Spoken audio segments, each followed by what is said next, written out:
Halo Wars 2 is the name of a title that I've wanted to hear announced ever since I completed the first Halo Wars back on Xbox 360. I was ecstatic when it was finally announced, but the good news didn't stop there. Microsoft said that it'd be coming to PC, and that filled my mind with a wealth of possibilities that could take shape in the PC version of the Halo-based RTS.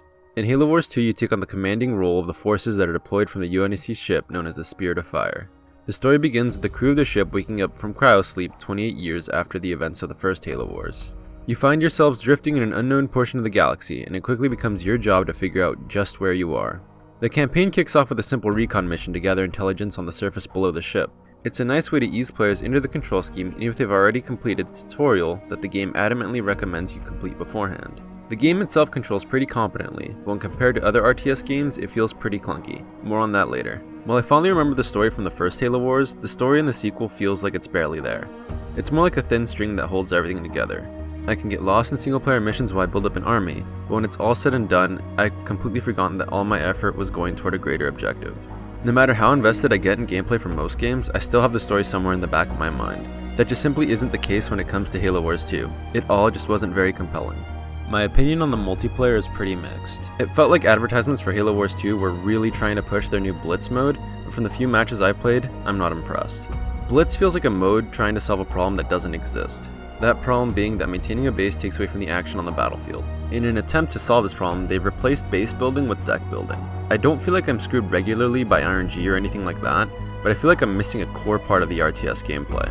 There just isn't anything exciting about Blitz mode as of yet. The mode I've had the most fun in so far is Team War.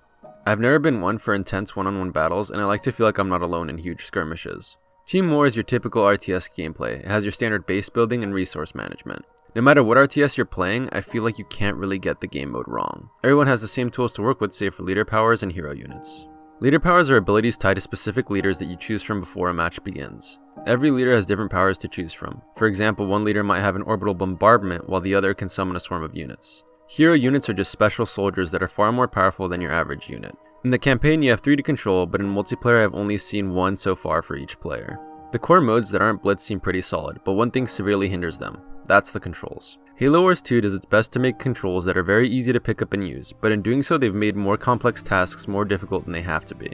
You get your classic things like press a certain key to select the units on the screen, or press a different key to select all of your units. They've even added in control groups, but then they do tone-deaf things like making WASD your controls to move your camera. I personally never use my keyboard to move my view because that's what my mouse is for. I click on an area of the minimap or I drag my cursor to one side to move around. You can still move the camera with the mouse like any other RTS, but that leaves 4 empty keys that you never use in between the keys you do use.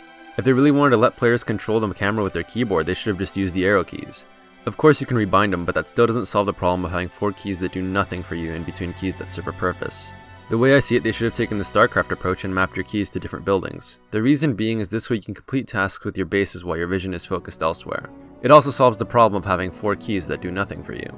Sure, this is a complaint for players who are far more versed in the RTS genre, but not everyone is going to stay beginners forever. Forcing me to look at my base if I want to create reinforcements for units I'm losing in battle feels very clunky in the end. Another tone-deaf decision made is prevalent when you click on a building in your base. This decision comes in the form of the fact that the things you can do with said building cover up a sizable percentage of your screen. All of the building options could easily fit in a smaller section of the screen instead of causing me to lose what could be crucial vision. The only saving grace to these issues is that every player has to deal with them, so everyone is on an even playing field in that regard. The only reason I can attribute to these bad decisions being executed is the fact that 343 and Ensemble were more focused on creating a console-friendly experience. That's all good and well, but if you want to release an RTS on PC, you can't show up with console controls.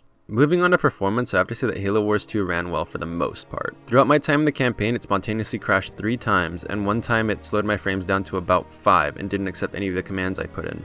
I haven't had any performance issues with the multiplayer as of yet, but when the game wasn't crashing it ran pretty well. I stuck around 60 FPS on the highest settings, and they give you lots of options to tweak if you don't have a high-end PC. Halo Wars 2 isn't a visual marvel, but it doesn't look bad either. The cinematics in the game are top-notch though. Blur always manages to outdo themselves. Audio is something I'm always excited to talk about when it comes to Halo Wars because the soundtrack is marvelous. That's no different with its sequel. Right from startup, the music drops in and you feel like you're about to embark on a truly monumental journey. Unfortunately, the journey is really only monumental in scale, but not in actual content of the story. Halo Wars 2 is a pretty middle-of-the-road RTS overall. The single-player missions were varied and enjoyable, and the task of building your army was always easy to get immersed in. The problem is that the writing leaves a lot to be desired. The game seems to really champion Blitz mode despite it not being very intuitive, but the normal multiplayer modes really bring the game back up to par.